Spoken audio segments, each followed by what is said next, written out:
Ngiyanivusana namhlanje kusene egameni likaJesu. Hlangana nami ke manje ngoba uNkulunkulu unendlela manje yokubeka into ayibeke kuwe futhi ungeke wale ungeke uphikise. Manje uNkulunkulu wenda indlela yalo ukuthi angikhulume ngetithelo letiba kumuntu lophendukile wemukela uNkulunkulu ubehave differently ngendlela lenga expectwa ngumhlaba because umhlaba ngeke uunderstand this thing is spiritual.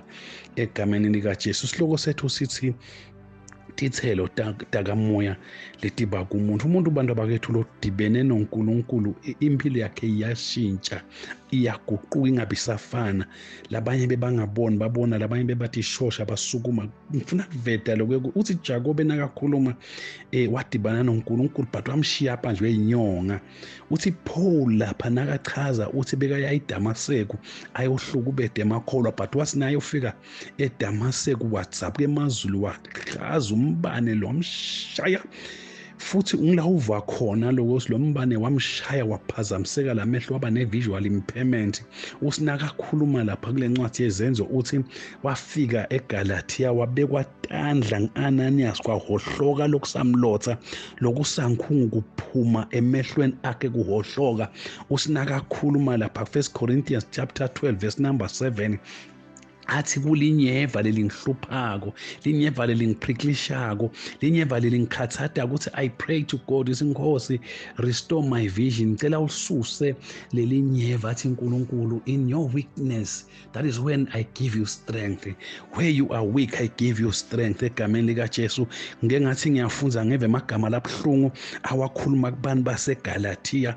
Uma ufunza Galatia 4 verse number 15 athi bantu baseGalatia bemane beninemandla nine bendawukhipha la wena emehlo ningiphe wona.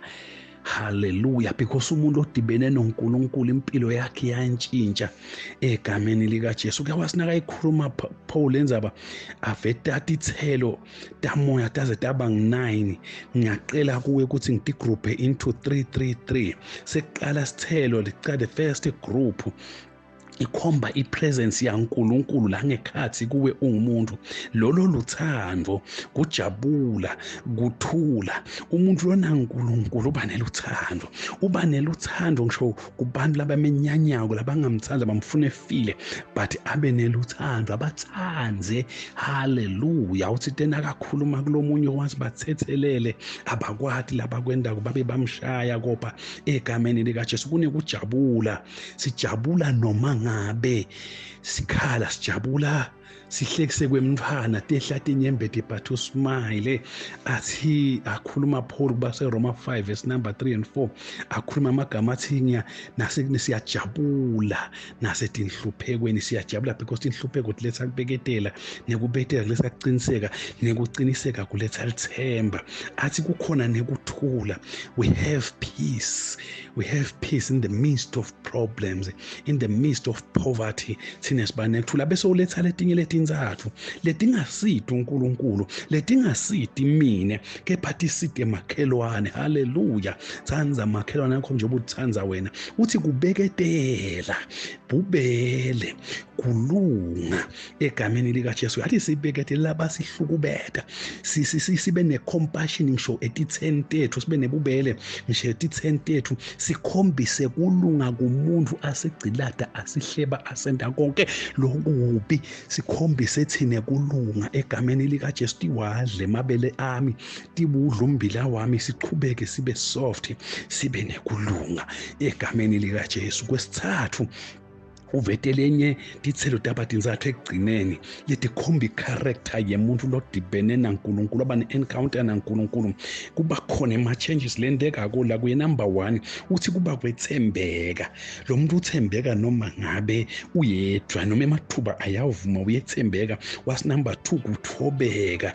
Uthobeka ngisho indvodza hey hallelujah idzakiwe ifike imshaye idzakiwe but athule angabuyiseli egameni likaJesu. ashaywe ngugogo wakhe anemandla amthatha umzaqa amshaye ngelubhoko but athi mdzala kukhona kudibamba egameni likaJesu yazi athi lo munye wabaleka wazi washiya shethi lakhe egameni likaJesu wathi ngeke mina ngikwende lokho nemfato wemuntu egameni likaJesu ufuna ukuthi ngubekele kalula mhlekazi ukuze uyibone lento yetithelo ukuthi ihamba kanjani egameni likaJesu seke ngibeke kanjena letithelo tikhiwa la kuwe tikhiwe in different ways seke ngicale ubekisele nganakule kuthiwa strawberry sifishane silapha phasi into lencane losinawikha ugobonzele ubuke phasi egameni likaJesu nala kuweke kukhona abantu labadla tithelo takho ngekukubukela phasi and they look down upon you because you have got nothing, you have got no car, you have got no employment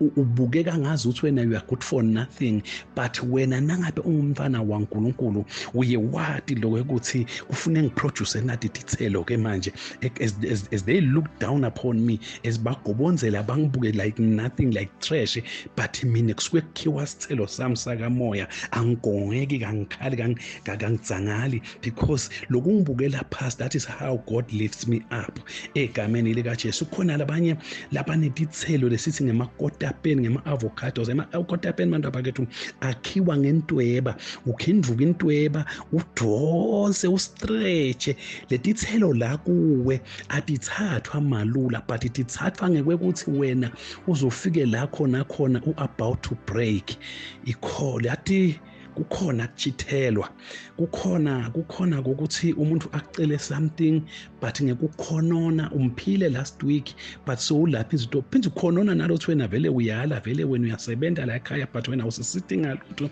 nabashana bahlede ekhaya abafunzi ini bebelokhu complaina sisilambile la ekhaya sithe in but sinawe la ekhaya but that is how the fruits are picked from you. They stretch you balibe khonona balibe lokutitila babuye kukubalisela bakubalisele ngalo kwanalo. This is how you have to produce the fruits. Understand lokuthi ke wena kufuneka ama-fruits kuwe akhiwe ngaleyo ndlela yalo kwekuthi uwakhiphe soul season nanawe. Kukhona ke labanye abantu abakethu leti kubo tithelo tikhiwa ngekuthi bahadlwe bahlukubeteke njengangibekisengana tithelo leti setihlahleni leti nemanyeva letingagitshelwa njengabo monkey apples egameni likaJesu. Leso sithelo leso usikhanga ukuthi ubambe lesiqu usifuqe usihihlide usinyakatise noma ke uthathele uthungo uhadle maye kubuhlungu ukukhiwa tithelo takho ngalendlela lenjengalena egameni likaJesu. Yathi kukhona la ukhanza khona ukuthi uhadlwa mbamba libuhadle libandla libuhadle ubeketele uhlalahlale labandleni libuhadle uzufise kuhamba libuhadle libandla kube khona emalunga ebandleni laqonzana nawe nje umuntu angathi uyakwenyaya ngathi wetela yena lana but understand lokuthi mineke kufune ngiproduce letithelo lokhu bangihlukube lo bangiphatha kabuhlungu kanjena lokhu nginje labanye bakhule nabo stepmother labahluphako labanye bakhule namadoda ahluphayo bayahadla but wena wathi lokuthi I have to produce the fruit. This is how God has made it.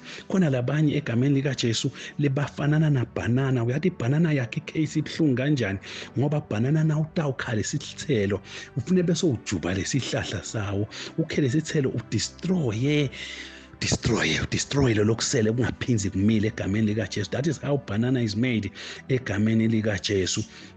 Bakhona ke nebantu labakanjalo abantu abakethu labathi nabede kuwe and leave you with nothing nabefike ku life yakho bakhanza unako kodwa mzwana bahamba bokushiya uludlwapho bokushiya ungenalutho.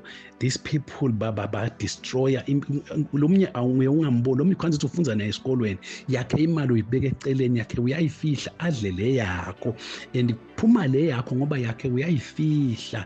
This is how they pick fruits from you but destroy everything bakushiye ungenalutho. But that is how it is made. Producer letitha inkosi uNkulunkulu is there to lift you up in Jesus name. Salwane wami Nkosi yami. Bakhona labanye labafanana nematamatisi khona abafanana nematamatisi nemagumenxe bona ke kwabo kuhamba kahle because umuntu nakakhe ematamatisi uzalibambe kahle aliquphule kamnandi nakakhe emagumenxe alibambe kahle lingabhutshuki lingalimali. Sonke sifisa kanjalo bantu abakethu ukuthi lama fruits akhiwe ngaleso sineke, hayi lokukhange budlapha. Sifuna nasi producer leti thelo, sithi produce kamnanzi. Nami ngivete ekukholwa kwami ngesmile, nami ngivete ekukholwa kwami ngekujabula. But no, uNkulunkulu sibeke ngetindlela ezahlukene nalama strengths lesinawo, nalokubeketela lesinako. Ngikho ngiqale ngale ndlela leyo egameni likaJesu. Character yakho yavuma lokuthi wena noma ngabe tikhiwe ngayiphi indlela ukhona ukuthi producer egameni likaJesu. Ake ngigcine ngelemon bantu abakethu, lilamula asilihawukeli, limunyu asilithanzi, but nase sihluphekile sesibanjwe ngumkhuhlane, we remember lokuthi there is a lemon egameni likaJesu. Sithi kuphela elamuleni nasikhathi sesihluphekile sesiphethwe ukugula sesidzinga lamula egameni likaJesu. There are people labangenamsebenzi nathi bathi bangafika la bahlupheka khona, babone ukuthi kunami. Hamba uyosibikela emphakathini ukuthi sesendehlelwe ukuthi all along besolo bangenamsebenzi nathi. Awusigubhele nako, awuzivaya nangidradi lapha, ake ungendele ukuthi sonke isikhathi naphe etakwe baze bakubide kahle mfana wami. Awungendele ukuthi babe nabasuka lana inje yona le nto lena bakhulume kabi ngawe, but nasi bangahlupheka bese ungakhathazeki. God is there. God watches everything. uNkulunkulu uyabona, ubese uyakuphakamisa kusasa nase kuvumbuka into sethi kwendehlela sethi bakahle uthi shongene khophuka nize nisibona sinjena nje sibuya khashane nengosi. Sibuya khashane nengosi. When we go down, uNkulunkulu uyasiphakamisa egameni likaJesu. Azathi lo mnye emhlabeni nahlabela sithobeni ebusweni bengosi khona into kuniphakamisa. Athi produceni bantu abakethu leti thelo, no matter what type of fruit is being picked from you, but when ayathi lokuthi I have to produce the fruit in Jesus name. Busisekani bantu abakethu, I understand ukuthi le sermon lena iconzane nabani, iconzene nanangiya, iconzene nanangiya. Ukhona lo muntu lodzinga leti thelo ukuthi understand egameni likaJesu. Atobona lo so lokimi kwenteka lokhu nje uNkulunkulu uthi wangibekela lokho ukuthi kuze angiphakamise mina kufune ngiproduce izithelo even kule problem lengikuyo egameni likaJesu. Amen.